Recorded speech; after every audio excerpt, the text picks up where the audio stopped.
संगमनेर हादरलं. तालुक्यातील पिंपरणे येथील दाम्पत्यासह 4 जणांचा पाण्यात बुडून दुर्दैवी मृत्यू झाला आहे. या दुर्घटनेत मूळचे संगमनेर तालुक्यातील पिंपरणे येथील रहिवासी आणि सध्या नाशिकच्या मखमलाबाद भागात राहणारे सचिन कैलास ठोंबरे यांच्या गर्भवती पत्नी रोहिणी ठोंबरे तसेच शेजारी राहणारे केतन अनिल पवार वय 16 वर्ष आणि कौशल अनिल पवार वय 14 वर्ष या 2 सख्या भावांचा मृत्यू झाला आहे. मिळालेल्या माहितीनुसार ठोंबरे कुटुंब शेजारी राहणाऱ्या पवार कुटुंबासोबत मंगळवारी संध्याकाळी 4:45 वाजेच्या सुमारास सुट्टीचा आनंद घेण्यासाठी नाशिकजवळील कश्यपी धरण परिसरात गेले होते.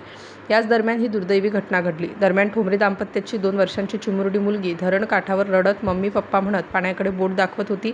एकटीच पाण्याच्या दिशेने जात असताना ती संगीता घाडगे यांच्या निदर्शनास आली. त्यांनी प्रसंगावधान राखत धाव घेत त्या चिमुरडीला सुखरूप बाजूला केलं.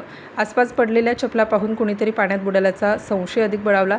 घटनेची माहिती मिळताच स्थानिक नागरिक आणि तरुणांनी तातडीने धरणात उड्या घेत शोधकार्य सुरू केलं.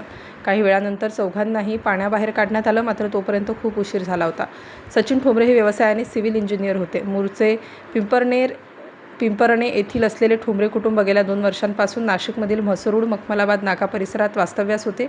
आईवडिलांचे छत्र हरपलेल्या त्या चिमुरडीबद्दल मात्र परिसरातून हळहळ व्यक्त केली जात आहे.